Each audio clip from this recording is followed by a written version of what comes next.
3, 2, 1... Salut à tous, c'est le 6ème homme, bienvenue sur la chaîne NBA de Basket Info.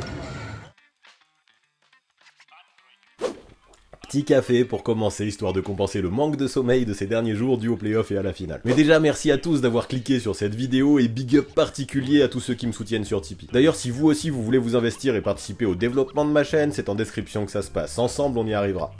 En tout cas, aujourd'hui, et comme je le disais avec les finales NBA qui battent leur plein, c'est une vidéo overtime que je vous propose.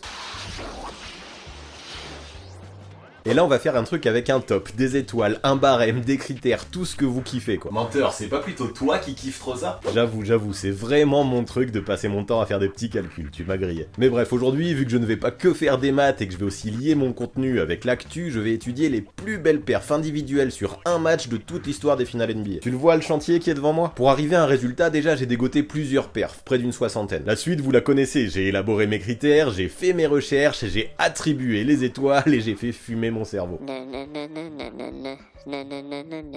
Mais tout ça, ça valait le coup parce que ça m'a permis d'obtenir un classement. Bon, dans ce classement par contre, il y a eu des égalités, et là, cassez-vous les maths, j'ai décidé des places de façon complètement arbitraire. Et ouais, c'est moi le chef ici. Par contre, ce qui est sûr, c'est que je vais pas vous présenter les 60 places, on va parler que du top 6 aujourd'hui. Si vous voulez découvrir les totaux d'étoiles pour l'intégralité des perfs que j'ai étudiés, c'est aussi en description que ça se passe. En fait, c'est à force de compter les étoiles que t'es obligé de boire du café et que t'as de grosses cernes. Je te rappelle que t'as les mêmes cernes que moi, hein, du coup, laisse tomber et parlons de mes critères. Le premier, c'est le scoring, évidemment. Plus on score et plus on a d'étoiles, ça me semble logique. Le second, je l'ai appelé la polyvalence, pareil, plus un mec est complet, plus il a d'étoiles, c'est normal. Par contre, si en plus de ça il assure avec une grosse perf au rebond, à la passe ou dans les stats défensives, il aura des bonus. Jusque là, rien de sorcier. Ensuite, il y a ce que j'ai appelé le contexte. En gros, ça représente l'importance du match étudié dans la série. Forcément, si on gagne, on a davantage d'étoiles, mais si en plus de ça c'est un match qui permet de remonter au score ou de passer devant dans une série, je rajouterai encore des points. Après, s'il y a le titre au bout aussi, ça aura de la valeur, et si c'est le dernier match avant la bague, ça en aura encore plus. Jusque là, tu suis? Ouais, a priori rien de sorcier avec le visuel. Tant mieux, et c'est vrai qu'il est important ce visuel. D'ailleurs, vous pouvez mettre pause ou faire un screenshot si vous voulez garder le barème avec vous. Mais avant ça, faut aussi que je vous parle des bonus et des malus. Quelqu'un qui shootera mal perdra trop de ballons ou ratera trop de lancers aura des malus. Quelqu'un qui shootera bien battra des records ou sera clutch aura des bonus. Pareil pour un gars qui aura fait sa perf en tant que rookie ou encore plein de trucs du genre dont on parlera si ça doit arriver. Est-ce que t'arrives à capter le truc? Ouais, je crois, et ce que je retiens surtout c'est que les joueurs du passé vont être avantagés. Ils ne pourront pas avoir le malus des balles perdues vu qu'à l'époque les turnovers n'étaient pas comptabilisés. Bonne remarque, c'est tout à fait vrai, mais dis-toi qu'en contrepartie, dans le critère de la polyvalence, ils ne pourront pas obtenir le point qui dépend des interceptions et des contres vu qu'à l'époque ces stats non plus n'étaient pas comptées. Du coup ça compense. Bref, de toute façon c'est très difficile de comparer les époques et jamais on ne trouvera de système parfait. Par contre, je le redis, n'hésitez pas à revenir à la page des critères si vous voulez mieux comprendre les notes que je vais attribuer. Donc sachez-le, je pense que mon barème peut clairement être remis en question, même si j'ai essayé de le faire le mieux possible, et surtout je dis pas que le classement qu'il a donné est celui que j'attendais, c'est super intéressant. Même s'il faut prendre du recul avec les chiffres, parfois ça permet de mettre en perspective certaines choses, et je dois le dire, j'adore mathématiser certains trucs pour avoir un autre regard. Mathématiser, c'est un mot qui se dit ça? J'avoue que j'en sais rien, mais peu importe, aujourd'hui ma démarche est bien plus scientifique que littéraire. Du coup on y va, c'est parti pour le top 6 des meilleures performances individuelles sur un match de toute l'histoire des finales NBA.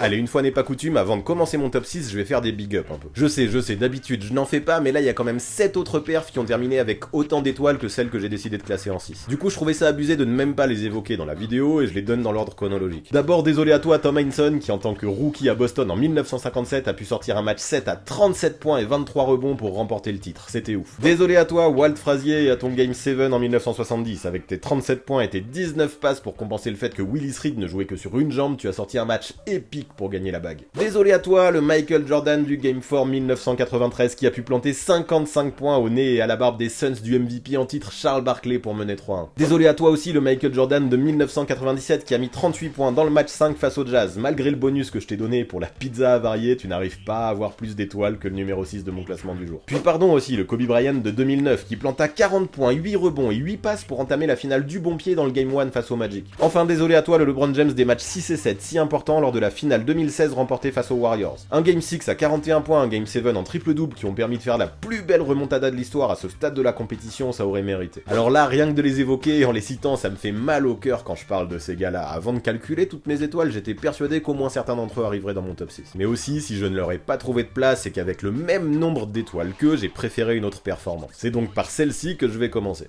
Alors en numéro 6, faut que je vous parle du Bill Russell du match 7 de 1962. Bon, je ne vais pas vous détailler le pourquoi du comment de ces 12 étoiles là-haut, j'ai essayé de mettre un maximum d'informations et je vous rappelle qu'il y a le barème en intro si vous voulez tout savoir et tout comprendre. Donc je vais plutôt vous parler de sa performance. Imaginez ça, un mec qui lors d'un match 7 face aux légendaires Lakers de Jerry West et Elgin Baylor compile 30 points et 40 rebonds. Ouais, 40 rebonds, soit le record historique pour une finale NBA qui bien entendu lui a valu un bonus. 40, c'est énorme quand même, ça paraît tellement inenvisageable à notre époque. C'est clair, certains pourraient critiquer en disant que cette performance appartient à la préhistoire de la NBA et que cette même saison où Wilt Chamberlain avait mis 100 points en un match et que Oscar Robertson tournait en triple-double de moyenne. Je comprends ce que vous voulez dire, il y avait de pures stats lors de cette campagne, mais c'est pas pour ça que ça doit pas compter. Puis rappelez-vous que les 3 joueurs que je viens d'évoquer sont quand même des légendes du jeu. Donc moi je vais être clair, prendre 40 rebonds dans une finale NBA, d'autant plus dans un match 7, quelle que soit l'époque, quel que soit le contexte, c'est un truc de malade. Après il y en a qui pourraient dire encore que ça a été plus simple pour Russell de faire de tels chiffres vu que le match s'est joué en prolongation, c'est vrai. Sauf que terminer un Game 7 d'une finale NBA en overtime, ça montre aussi qu'il y a de l'adversité en face, et ça rajoute beaucoup de crédit à la performance de Bilou pour moi. Ce match 7 de 1962 était décisif, et Bill Russell a livré une prestation mémorable prouvant qu'il était un monstre de domination. Sachez pour la petite anecdote qu'il avait déjà atteint la marque des 40 rebonds en 1958, encore en finale, face à Bob Pettit, cette fois-ci un autre monstre dont vous entendrez parler. Bill Russell était un freak de la nature, et son efficacité en finale, lors des matchs 7 notamment, méritait irrémédiablement une place dans mon top du jour. C'est aussi pour ça que je l'ai choisi devant tous les joueurs que j'ai mentionnés avant. Ce 30-40 fut des plus marquants, d'autant plus au vu du déroulement de la finale légendaire de 1962. Et si vous ne savez pas de quoi je parle, mon petit doigt me dit qu'on reparlera de cette finale très bientôt.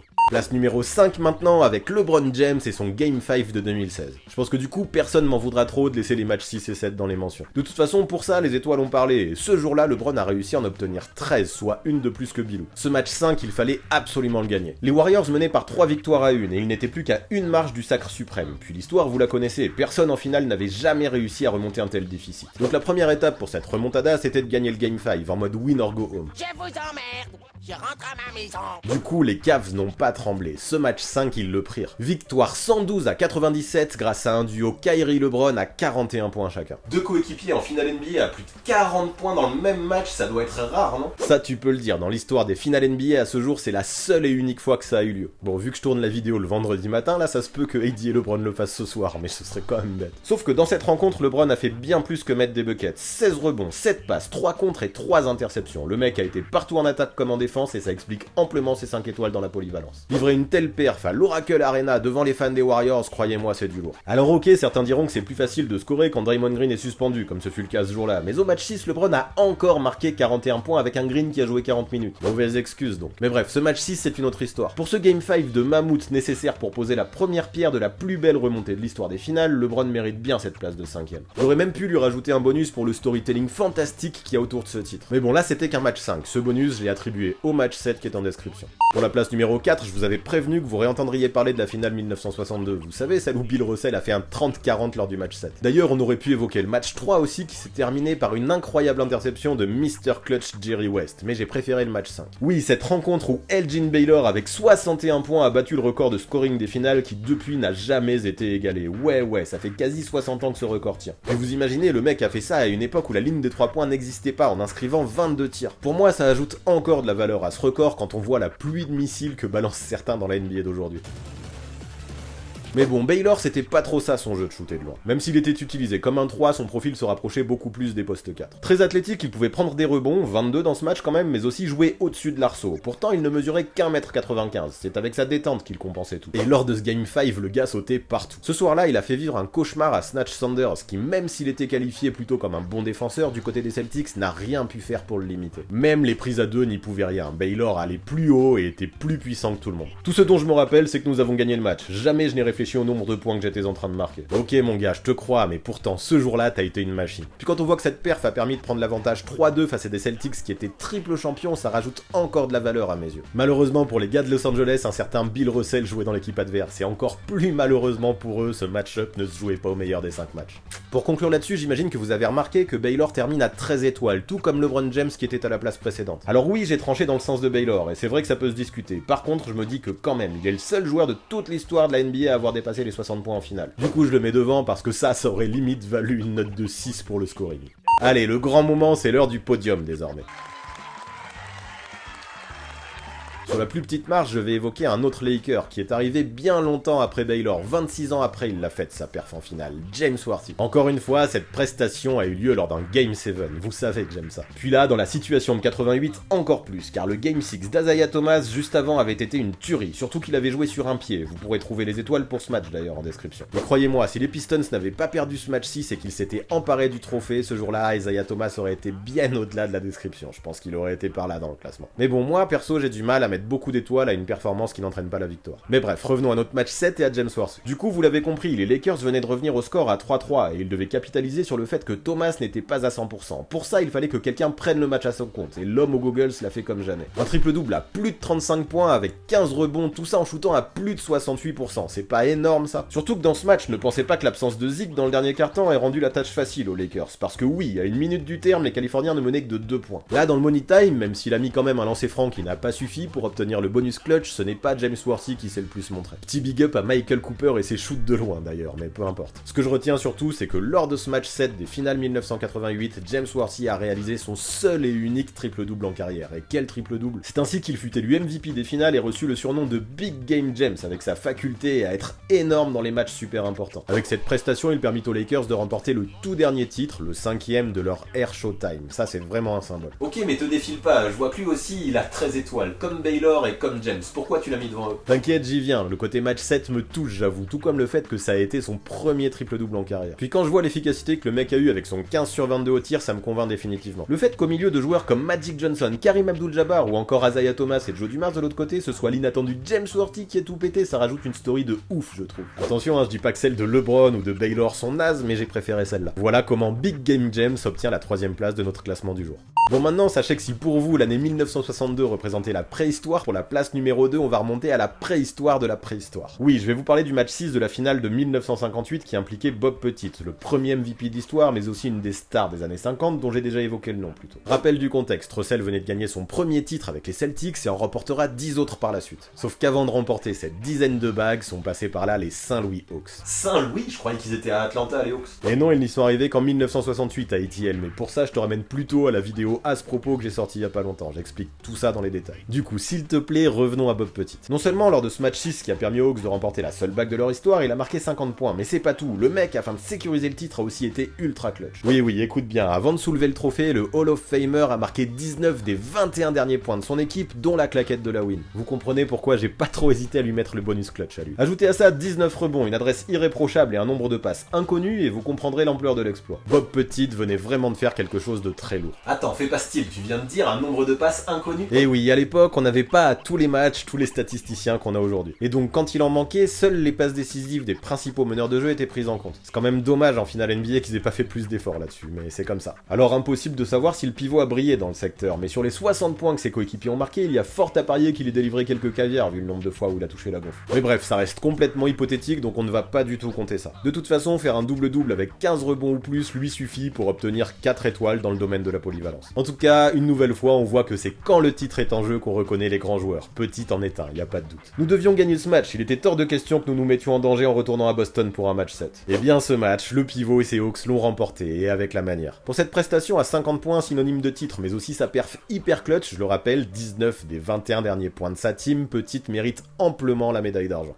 Enfin, en numéro 1, encore, et oui, encore un joueur des Lakers. En même temps, en 74 ans d'existence de la NBA, la franchise californienne est allée 32 fois en finale. Ouais, quasiment une moyenne de 1 tous les 2 ans, sachant qu'en plus de ça, les Lakers ne sont pas arrivés au tout début de la NBA, c'est complètement dingue. Ah oui, du coup, j'imagine que t'as eu de la matière chez les Or et Pourpres quand t'as élaboré cette vidéo. Un peu, mon neveu. Et ça explique pourquoi les Lakers pullulent dans mon classement du jour, ce qui fait presque un peu de peine à mon cœur de fan des Sixers. Allez, revenons à notre number 1 que vous avez sûrement remarqué là-haut, Magic Johnson et son Game 6 de 1980. Déjà ça peut choquer, mais ouais, le gars a beaucoup de bonus. Bon, il y a celui de l'adresse déjà, mais celui-là il est mathématique. Je le donne à chaque joueur qui a dépassé les 60% de réussite au tir. Par contre après il y a le bonus rookie, parce que ouais, je trouve que ça ajoute vraiment de la valeur à une prestation de faire ça lors de sa première saison NBA, mais aussi le bonus post. Et ce bonus là, c'est pour mettre en valeur l'inconfort qu'il devait y avoir dans le jeu de Magic, parce que le meneur de jeu a joué pivot pendant tout le match.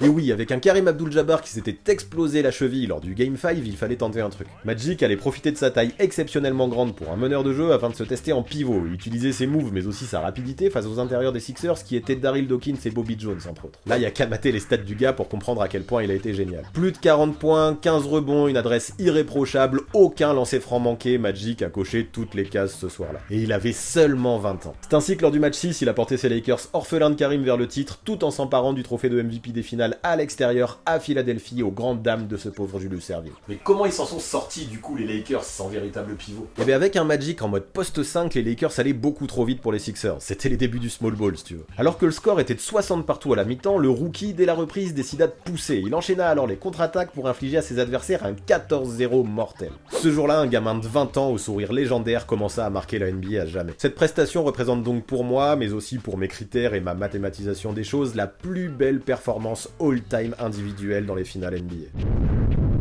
Voilà pour ce qui est des meilleurs perfs individuels sur un match dans l'histoire des finales NBA, voilà pour ce qui est de mon 27e overtime. Ça vous a plu? Vous validez les critères? Le résultat? Dites-moi tout ça en commentaire. Puis n'oubliez pas non plus de me dire si j'ai oublié d'analyser un match dans ma grande liste que vous verrez en description. Franchement, j'ai essayé d'être exhaustif en prenant en compte un maximum de matchs, donc ça m'étonnerait quand même qu'il y en ait un qui mériterait d'être dans le top 6 que je n'ai pas analysé. Mais bon, personne n'est parfait, il y a eu tellement de lignes et de box score à analyser dans Basketball Référence que ça se peut que je sois passé à côté d'un. Par contre, soyez sûr, pensez à aller checker ces 60 noms qui sont en description avant de vous offusquer.